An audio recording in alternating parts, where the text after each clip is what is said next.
Okay. Well, I just would like to say welcome to this didactic presentation. We are hoping to share with you some of our experiences designing and implementing virtual electives for medical students in the last year. We're also really looking forward to answering your questions, so please engage with us via the chat as we go along. Before we get started, I would like to just briefly introduce you to our speakers, and then we have a poll that we're going to attempt to try to get to know those of you in the audience. We have representation on this panel from academic faculty from 3 different medical schools, and we're also joined by a graduating medical student who participated in multiple virtual electives last year, who will share some of her experiences. My name is Iris Chandler. I'm the Associate Clerkship Director at Yale, and I'm joined by our Clerkship Director, Dr. Jessica Bod, and one of our Senior Education faculty and former Clerkship Director, Dr. Karen Jubanek. From the Zucker School of Medicine at Hofstra Northwell, we have Drs. Stephanie Pereira and Eugene Cho. They're the co-clerkship directors there, and Dr. Thomas Pereira, their program director. It's Stephanie Pollack, my apologies. And then from Maine Medical Center, we have Dr. Lauren Wendell, the clerkship director. And finally, we have soon to be Dr. Nellie Darling, a graduating 4th-year medical student from Georgetown. So our objectives today are as follows. We would like to allow you to list 5 specific types of virtual learning experiences for visiting senior medical students. We're going to propose some strategies to recruit resident and faculty teachers for virtual learning experiences. And we're going to discuss the impact of virtual learning experiences on medical students' education and perception of residency programs. All right, so we're going to try to do this poll. Let's see.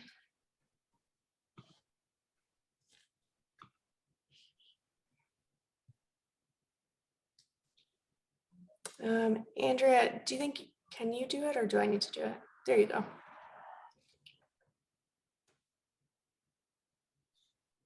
So we just want to get to know who you are and whether or not your institution offered a virtual elective last year, and if you know whether or not your institution is planning to offer a virtual elective in the future.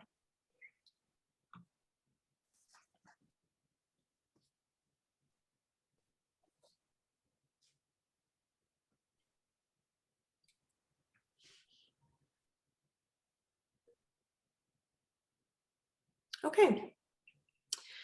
So it looks like we have a mix of academic faculty, clerkship directors, and assistant program directors with us. And most of you in the audience, your institution did offer a virtual elective last year and are planning to offer virtual electives in the future. So thank you for that.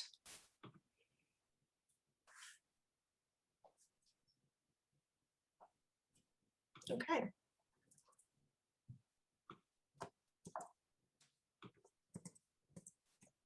Okay, so just by way of introduction, as we all know, last year, the sudden suspension of away rotations created a need for innovation in both the education of medical students and recruitment of potential residents.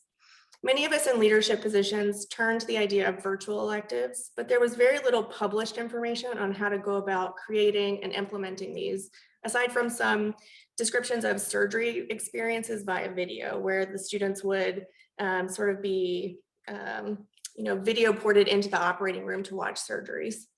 So those of us at the institutions represented here today all sort of went about things in slightly different ways, and we're all excited to share with you our experiences and recommendations for how virtual electives may continue to be a valuable component of medical student education and recruitment going forward. These new virtual rotations that we developed aim to address the needs of these students who are also residency applicants. We do know that after geography, medical students have ranked some of the most important factors when choosing a residency program, and those include the interview experience, personal experience with the residents, and academic reputation. Some other factors include a rotation in that emergency department and the orientation of the program, like academic versus community, and the duration of the training, like a 3 or 4 year program. Some of those factors, including personal experience with the residents and an introduction to the orientation and duration of our program, we felt we could offer with a virtual rotation.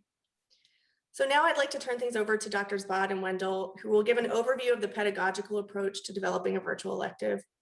We're then going to turn to a discussion of the successes and challenges that we individually faced in implementing our virtual electives. And lastly, we'll talk briefly about our plans for the future. Thank you, Dr. Chandler. So when we thought about what we needed from the virtual elective in this context of not having our students come rotate with us in person, we thought about who this problem affected, overarchingly the visiting students, the residents in our program, and the program directors across the country.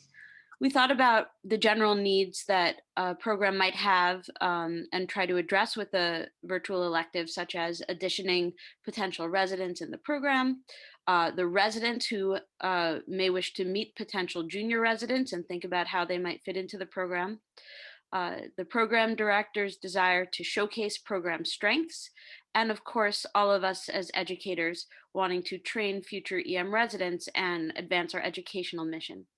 And then we also thought about our local needs. For example, being in New Haven, we rely on the experience of New Haven rather than our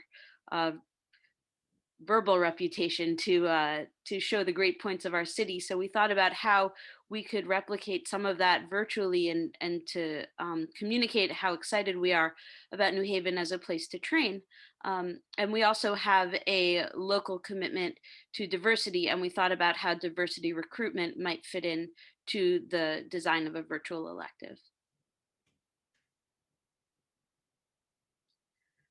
And so we thought a little more deeply about these issues and did a targeted needs assessment for each of the stakeholders.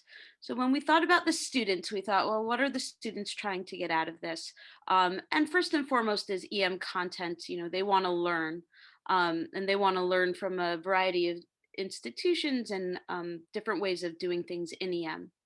As Dr. Chandler mentioned, they find that personal experience with residents and faculty is a very important part of their decision-making when it comes to ranking programs for the match. And they may wish also to understand what academic opportunities might be available to them at different institutions. When we spoke with education faculty, with the residency program leadership, and with our student education leadership, we talked about our needs for recruitment, consider whether or not a given virtual student would be someone we would want to interview for residency. And we talked about how we could, again, foster a diverse class of residents when we would not have our more established ways of fostering diversity, such as our scholarship for in-person rotators. When we talked to the residents, they were most interested in meeting their potential juniors and also continuing our mission to recruit diversity. And when we thought about the patients and what they wanted, we thought about, well, they would want residents who were coming in as interns who would be able to serve them well in July.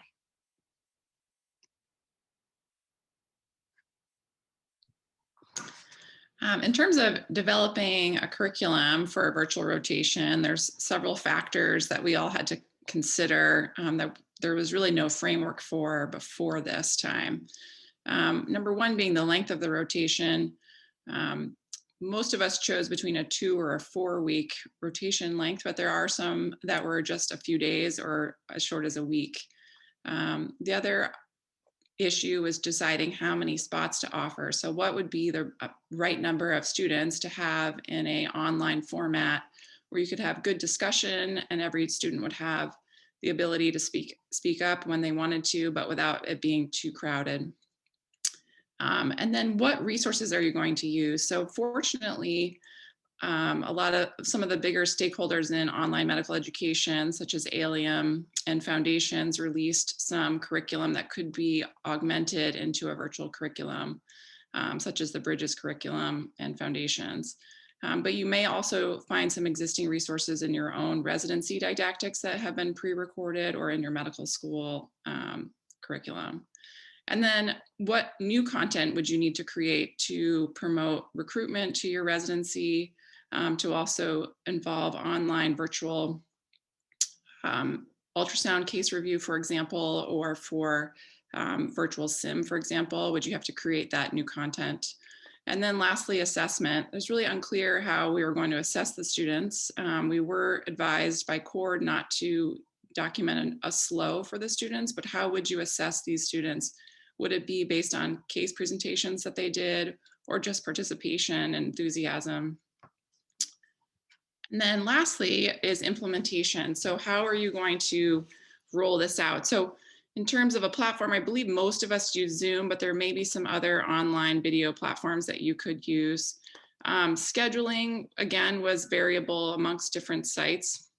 Would you use a quickly referable Google Sheet or Google Calendar where you would have direct links to the curriculum? Or would you send out an email every day or have a PDF file?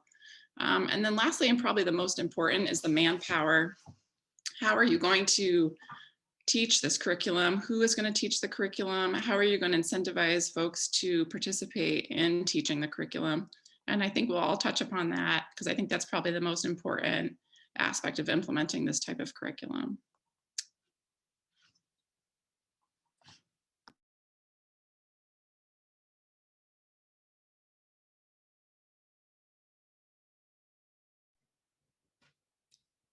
So as far as some of the successes, we look to see what kind of real-time educational experiences that already existed either in our medical school or our residency, to try to make good use of those and bring those to our rotators, in addition to the asynchronous learning. And one of the sessions that I worked on developing was a communication skills workshop, where we, certainly were flexible based on the number of students who were rotating in any one block. So it turned out the first block was very early, and we had one student. So it ended up being, a one-on-one session where it wasn't going to be interactive with the other students, but it was interactive with the faculty member, without putting too much, on that one student in terms of, making them feel awkward. So we did have to be flexible, again, based on the number. We kept the number of rotators to a reasonable, manageable number. So that even when we did communication skills workshops, everybody really got a chance to work as a team and listen to the other students. And that was one of the ways we could really evaluate the potential, the students as potential residents, in terms of, how much did they listen to each other? How much did they give the other people in their group a chance to share their opinions in these communication skills workshops? With the mock oral boards, it was a way to assess problem solving with the students. And with ultrasound image review, same thing. This is something that's already in our curriculum, that every Tuesday afternoon, all of the students and residents who are rotating on the ultrasound block come together and review the interesting ultrasound images of the week.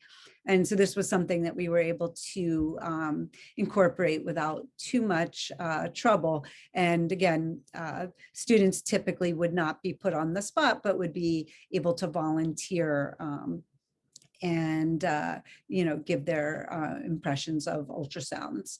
And one of the other successes, and especially related to what Dr. Bod said about diversity, is that when you have a virtual rotation, anybody can come to your rotation. So that really opens it up for students who may not have the flexibility of picking up and moving, or the finances to pick up and move, 3,000 miles away for a month. And that includes people who are parents. That includes people who have other family responsibilities at home that might make it impossible or a bad decision for them to leave for a month, or for people who the financial burden would really be harmful to them.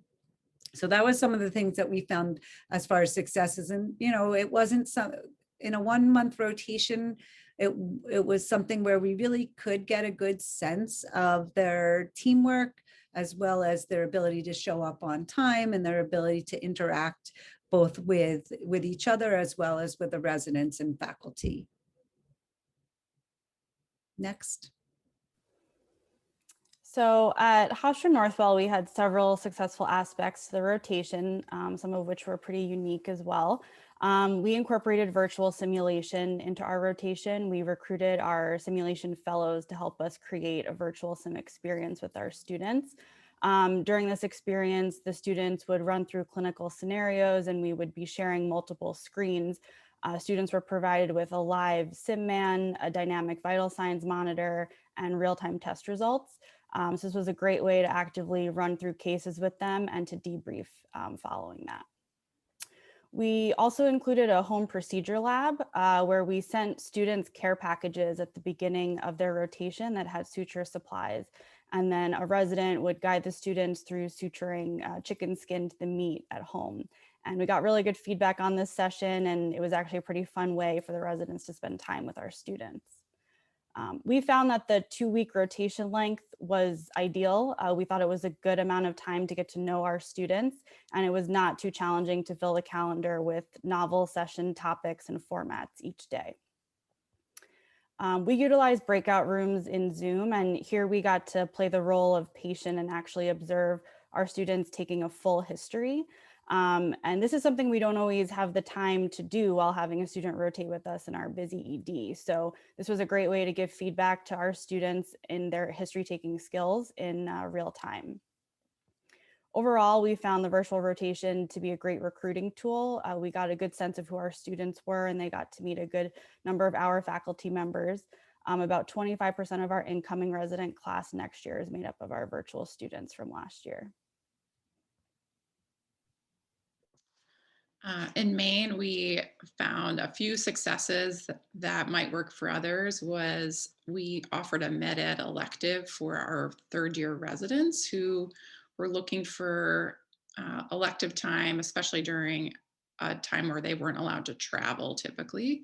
So they actually ran the rotation primarily with some support from faculty and other residents. So using that manpower of the 3rd-year residents, the senior residents, was really helpful in helping this run smoothly without as much attending commitment.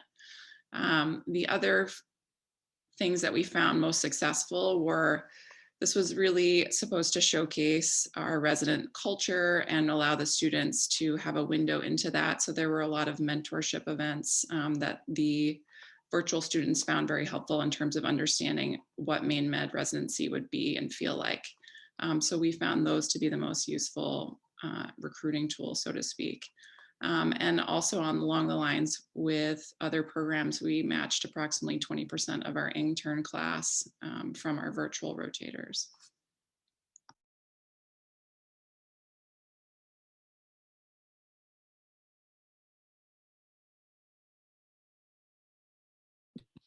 All right, so good afternoon, everyone. My name is Nellie Darling. I am a 4th-year student at Georgetown, and I thought I would, oh, sorry. I think we had a slide error there. Ellie, sorry. That's okay. Went a little I'll tap out, let you guys talk about lessons learned first, then tap back in.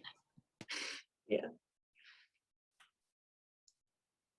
Okay, so I thought I would talk for just a couple of minutes about some of the challenges that we had and a couple of the lessons that we learned.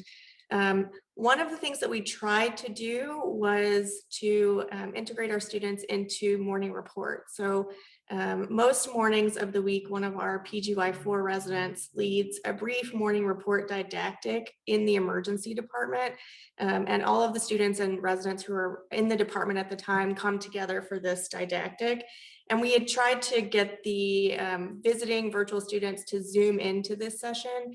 And it turned out it was just a little bit too onerous for the residents to remember every week to allow the students to Zoom in. And sometimes the residents would forget, or a critical patient would come in. And so the morning report would get delayed. So about halfway through our blocks, we abandoned that project. So we had to be a little bit flexible in terms of some of the sessions that we thought might work well to get the students to know the residents. And then, you know, I think we touched on this a little bit, but it is quite labor intensive, both to try to recruit faculty and residents to teach these sessions and to maintain the curriculum and troubleshoot the technological issues that arise over the course of the, you know, the elective. We chose to offer a 4-week elective, so it was quite a long experience. And after the first couple of weeks, the technological issues sort of diminished, but occasionally someone might forget the Zoom link or forget the time. So it had to be almost available in real time to troubleshoot those things. That we did that I thought was particularly helpful to recruit residents to teach some case-based sessions was that we offered them an hour of conference credit. We felt that, the residents studying the topic and really reading up on the topic that they were going to teach the students, educational for them. So we were able to offer them a little bit of asynchronous conference credit to teach, which was helpful. Yeah. All right, so our students really had 3 main points of feedback for us and on how we could improve our virtual elective. The first was really about time zones. So obviously we were able to get a much wider geographic reach because these sessions were all virtual. But I personally hadn't taken into account the fact that our West Coast learners would be logging on at 4 in the morning whenever we scheduled an 8 a.m. session here on the East Coast. So that was pointed out at the end of one of the sessions. So that was important to keep in mind for the future. A second point of feedback was that we were really building this spaceship as it's flying through the air. There's really no blueprint for all of this. Luckily, there were all of our educators were going through the same thing, so we were able to glom onto the now virtual Talks Tuesdays, the now virtual ultrasound reviews, and get our students involved there. But getting those Zoom links and ways to get connected out in a timely fashion was difficult, and a lot of times we wouldn't hear back until really sometimes an hour or two before the session started to get those links and times out to our students. So that was one thing we'd like to improve for this year. And finally, as with our in-person rotators, the feedback was please less of you and more of the residents. Let us hang out with our peers, the people we're going to be spending time with outside of the shifts. So we're going to try to get more residents involved as well in the future. For Maine, in terms of lessons learned, we felt a 4-week rotation probably was too long. We got to know the students very, very well, but it felt like they were doing a ton of work over the course of 4 weeks, and it really we could have gotten all the really meaty, like fun stuff in 2 weeks, as opposed to doing it over the course of 4 weeks. And then also, as Nellie might touch on later, it felt like we were restricted a lot of students because their schedules didn't work with a 4-week schedule that we had, our block schedule. Also, we would like to have more faculty exposure. I think that having the resident run rotation was great in terms of them getting to know 1 or 2 of the residents really, really well, but maybe they didn't get to know the faculty quite as well. And that was some feedback that we had heard. And then lastly, we filled the mornings with asynchronous content, and we probably overdid it. And I think that from a balance of an educational tool and a recruitment tool, we could shift a little bit more towards the recruitment tool and cut back on some of the asynchronous content in the future.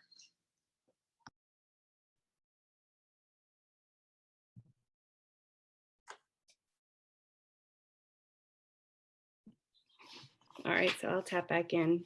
Again, I'm Nellie, I'm from Georgetown, and I had the honor of doing 3 different virtual away experiences this past year.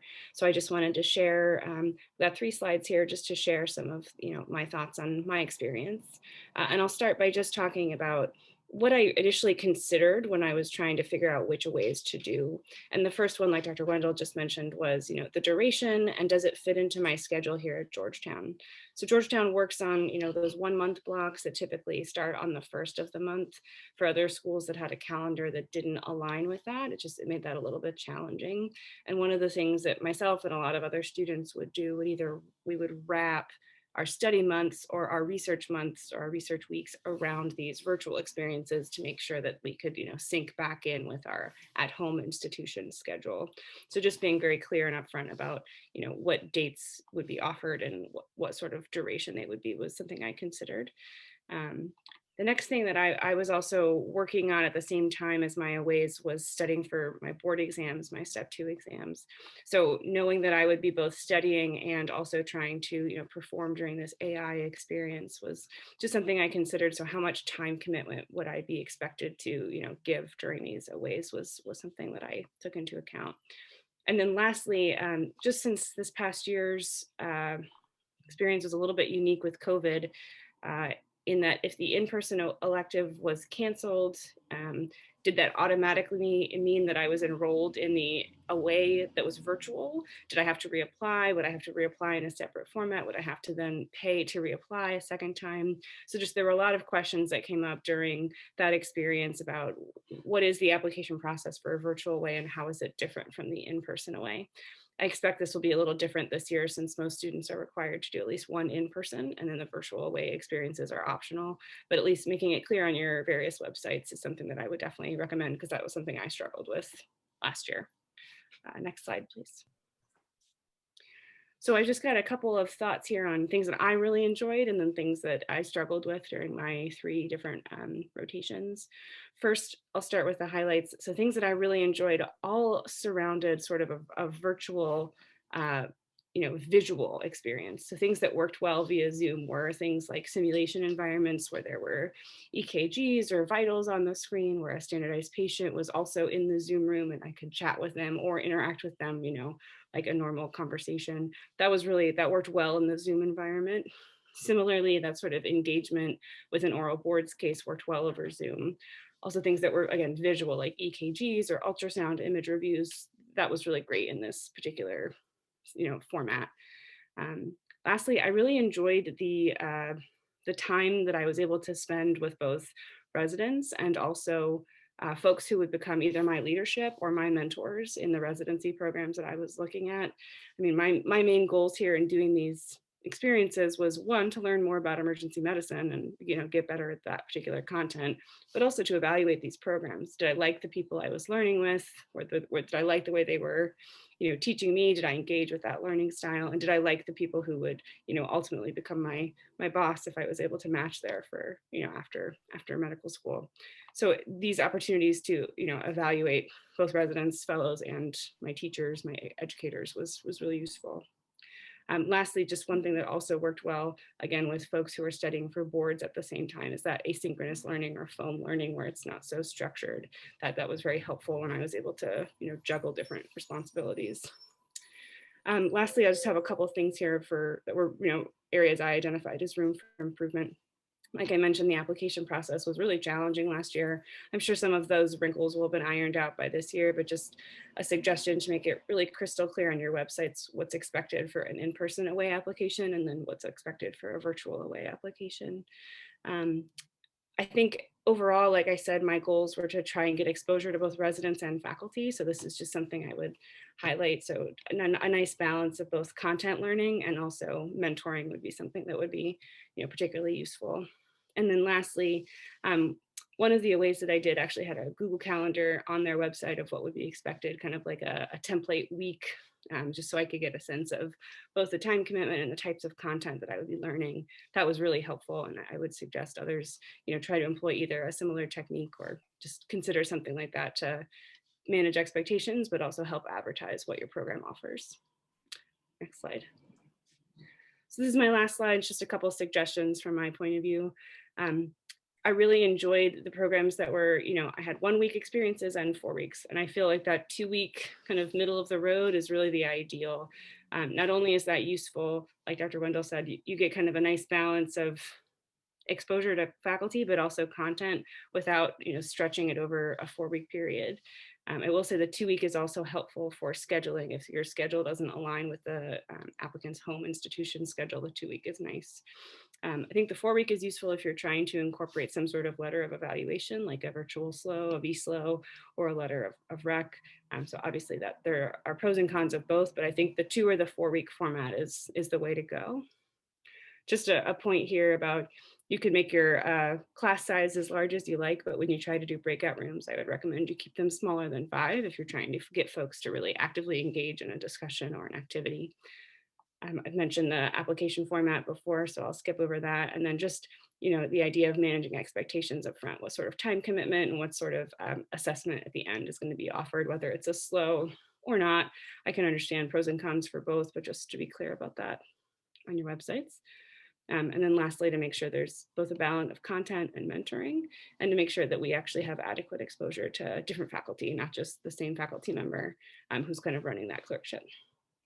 And I'll stop there. Thanks.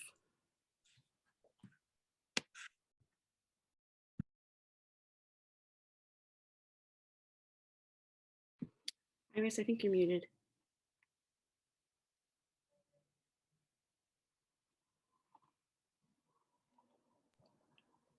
Hey, Iris, I think you might still be muted, darling. Okay, now can you hear me? Yep, sounds great. Thank you. Okay, so I just said thank you, Nellie, for that and for helping me with my technological issues. We just at the very end here want to talk briefly about our plans for the future and then take any questions from those of you in the audience. So for us at Yale, we do plan to offer our elective again this summer. And again, we hope it's going to allow people who may not be able to travel or who don't want to travel to get some experience with our residents and our faculty. As my colleagues at other institutions have mentioned, this was last year a productive exercise for us. We did match 3 students to our residency program, to our intern class this year from our virtual elective. So it was well worth it for us to do the work, put in the work to put on the virtual elective, to allow us to get to know some of the students, educate them, and potentially recruit some of them to our residency program.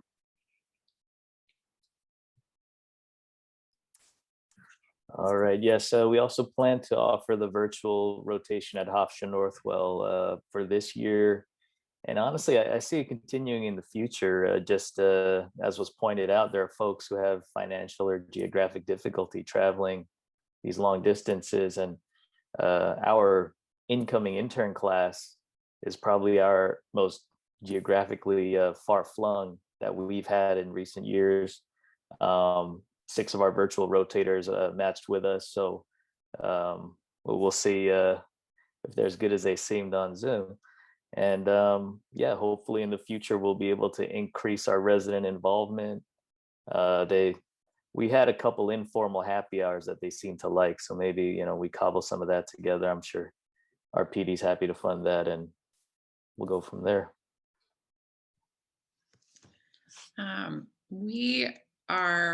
We found that probably what was most helpful is at this point, with people being able to do live rotations again, is perhaps we offer a subspecialty type of virtual experience, because I think a lot of the subspecialty rotations are harder to do these days. And things that we do well at Maine tend to be focusing on rural emergency medicine and wilderness medicine. So I think in order to make this a more long-term commitment, which I'm invested in, we'll do a 2-week subspecialty virtual rotation where we're working on a rural focus and wilderness medicine. So that is our plan for the future.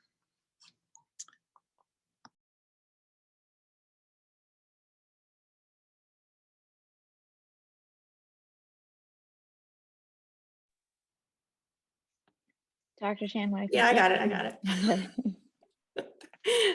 Thank you, everyone. I just want to thank all my colleagues for participating and sharing your experiences with your virtual electives. And thank you to everyone who is here listening and participating. And I would just like to invite you at this point, if you have any questions, just to put them in the chat and we'll try to answer them. Great, that was a great presentation, very interesting. There's a question in the chat here. Are your rotations credit bearing? If so, was it hard getting approval from your medical school? I can answer that. At Yale, it is a credit bearing rotation. There's a pretty standardized process for getting approval for these things from the medical school. There's a rubric and delineating the learning objectives and how you're going to meet them and who is going to be responsible for making sure they're being met. And we were fast tracked because of the need. So it was not hard.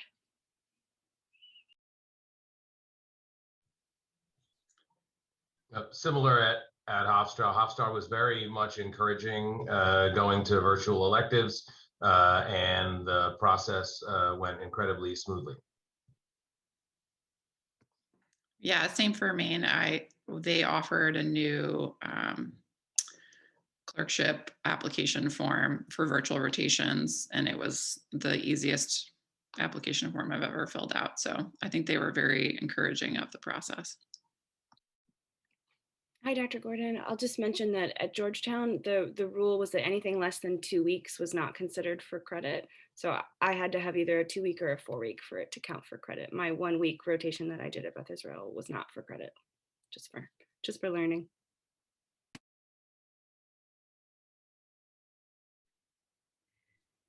I have a follow-up question on that, actually. So I think last year everybody noticed a little bit of flexibility in terms of some of these regulatory requirements. Do you anticipate the same type of fast tracking moving forward?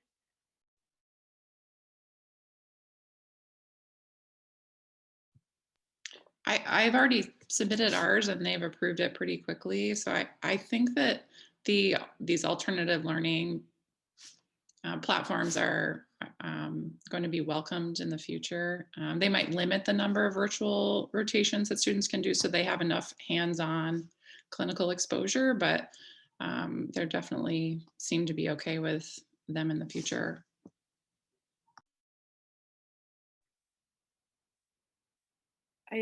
Rather than type, I'll talk if that's okay, since it's not a big too big auditorium, so to speak. So it is actually really, this was great. It was actually really interesting to me, sort of the different aspects and the different things that people have done. I think, so I'm an APD, so I'm kind of coming at it from the other end. And one of the thoughts I had with another APD actually is sort of how to make this most useful for us, right? And you guys have sort of talked a lot about, I guess, backing up, one of my frustrations with the whole interview process, et cetera, is that I feel like we put so much time, so much effort into this, and then it's sort of somewhat arbitrary and based a lot on what the incoming medical students want.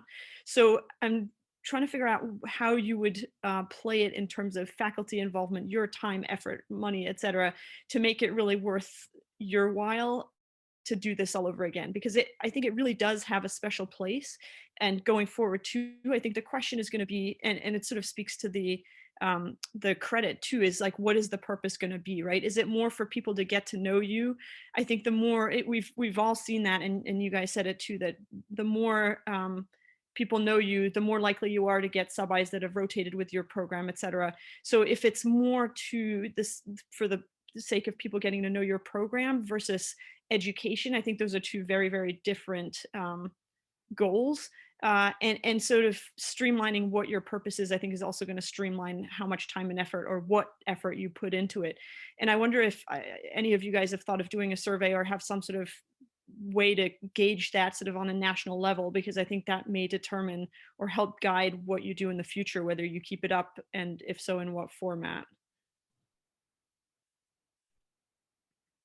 So I will say, from a program director's point of view, one of the things that I was not looking forward to as I looked at a virtual year, I know virtual interviews, all that stuff, but faculty engagement and having my faculty as teachers, if I don't have students, and there was at least a reasonable period where we had no students, what you have is this fall off of people wanting to teach and that being expected of them.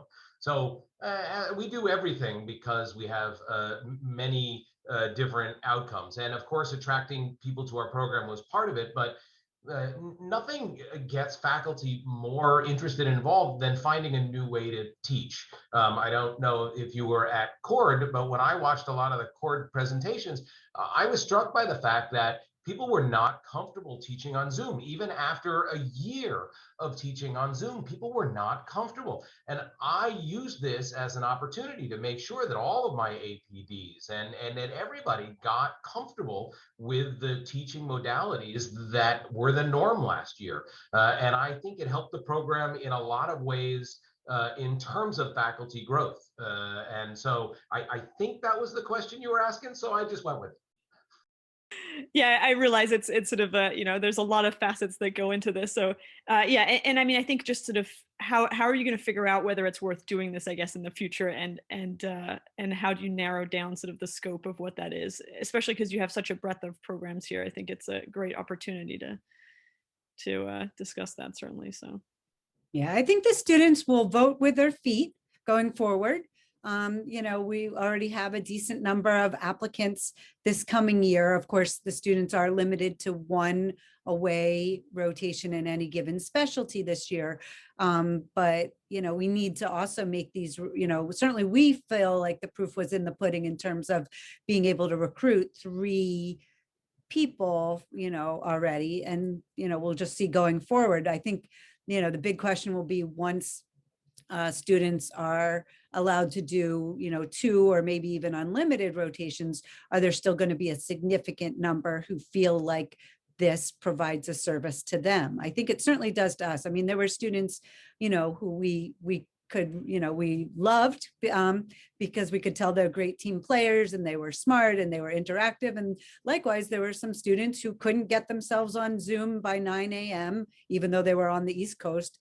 And that looked like, they would rather be poking their eyes out rather than, interacting in a workshop or, or listening to another student present their end of year project. So I think, from our end, we feel like it was worthwhile, but it's going to be the students who are voting, with their feet.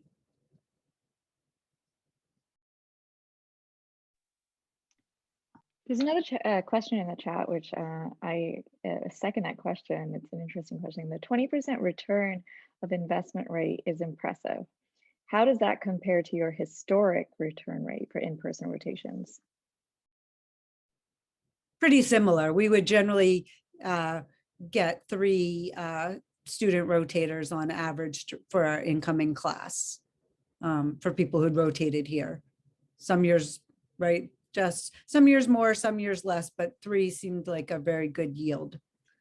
I think, yeah, so in person, we actually tend to go a little higher, closer to 5 to 7. So 3 is less, but I think very very worthwhile this year. And with the combination of the 2,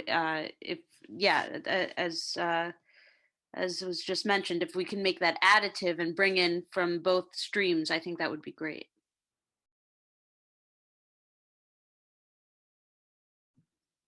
Yeah, I think it would be additive.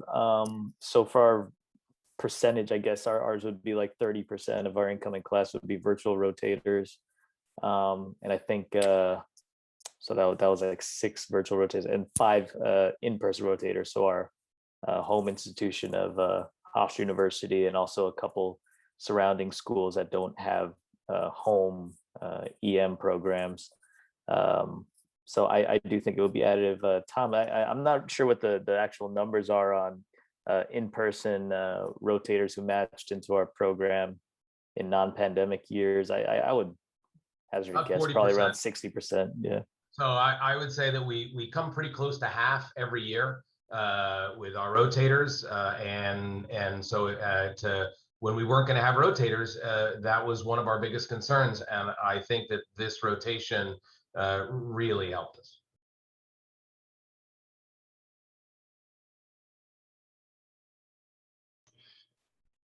And do you guys, I'll mute too, but do you think, I can see it helping in 2 different ways. One is it really helped you select who you wanted versus it really helped you advertise and have students choose you. That may be an impossible question to answer, but do you have any gestalt of which direction this particularly helped you as far as, was it more on your end, knowing who you wanted, or more on the student end, like, oh, this is where I want to be, or maybe it varied? So I'm going to say both in this particular case, David. I think when I was teaching the sessions and watching the students interview fake patients, it really helped me see them in a way that just doing virtual interviews isn't going to do. The thing you don't get as much is this a team player? Because that's a huge piece of an in-person rotation. And I got a little of that, but not quite as much. And I definitely think that we got areas of the country coming to us for the virtual rotation that we haven't traditionally had a lot of students from. So I think we got a little of both. Yeah, and I see, Katja, you asked in the chat, did you get a sense for pathology? And I assume by that you mean like, were there any red flags? Yes.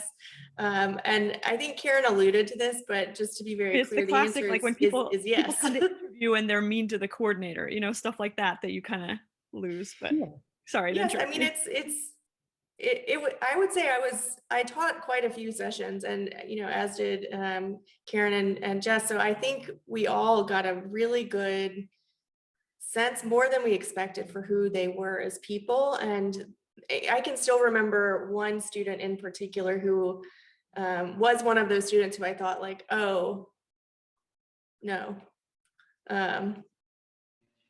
Yeah, I think you get a sense for like who administratively is going to drive you crazy.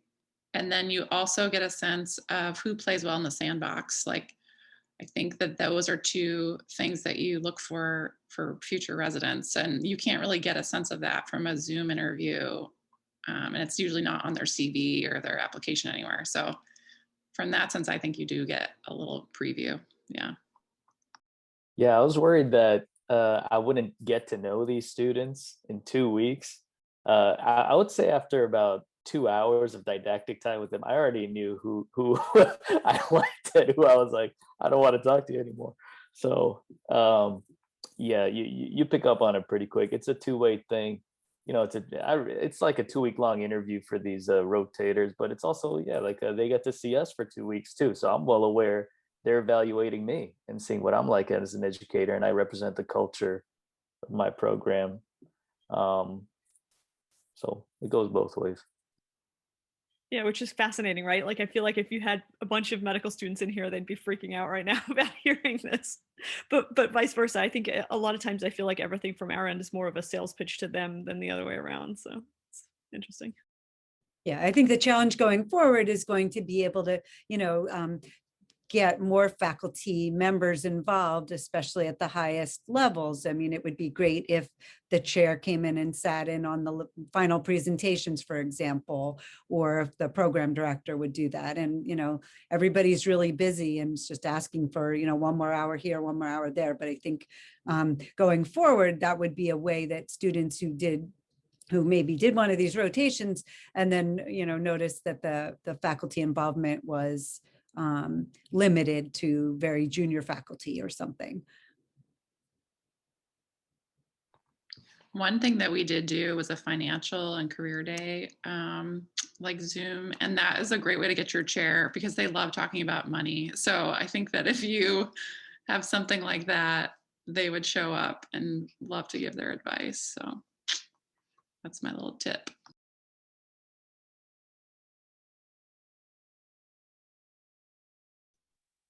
Yeah, and I think getting your program director involved is key. I mean, really, Tom was instrumental in really forcing all of his, little army of APDs to be involved with this.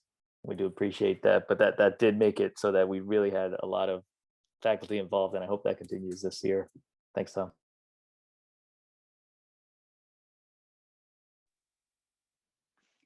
Are there any last questions or comments?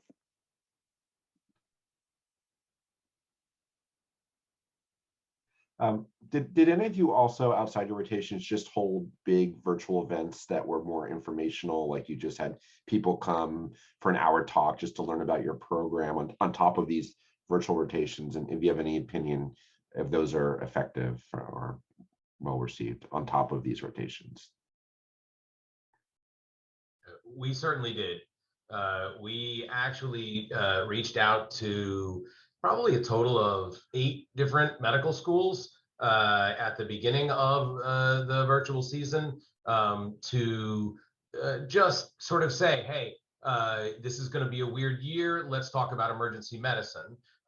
So we did some and we would typically get 6 or 8 students from a given school, and to be honest, we targeted schools that traditionally aren't connected with programs, or schools where my residents came from and they really loved their own school.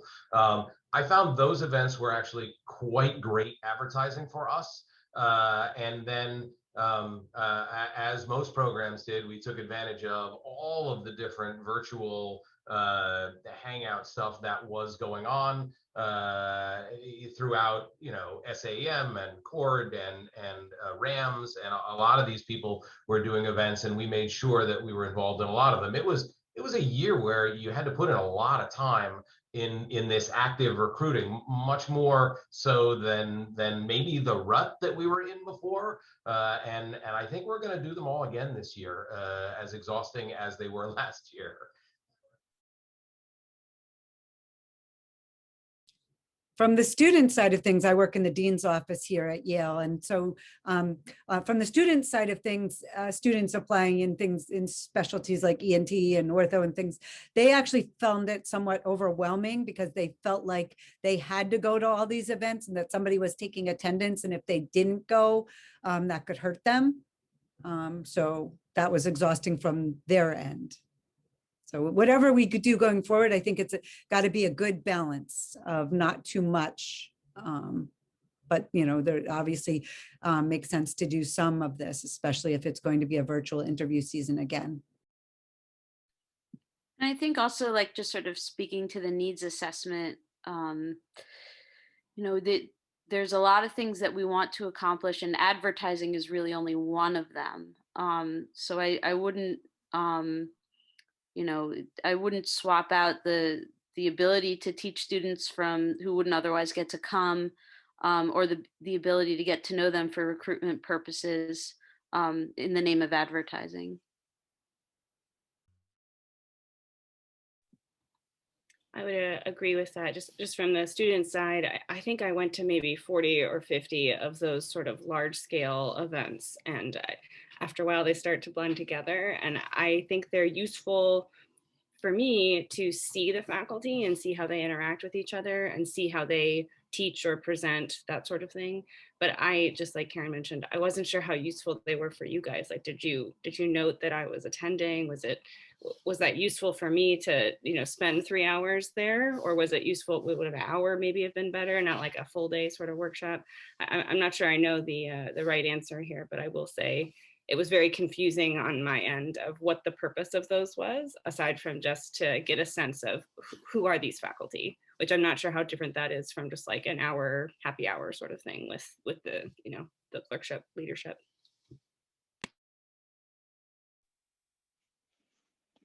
These are some great points. Thank you so much for sharing your experiences.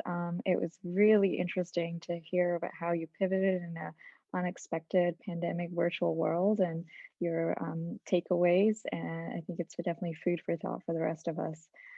Thank you all for attending the session. Enjoy the rest of the day. Thank you.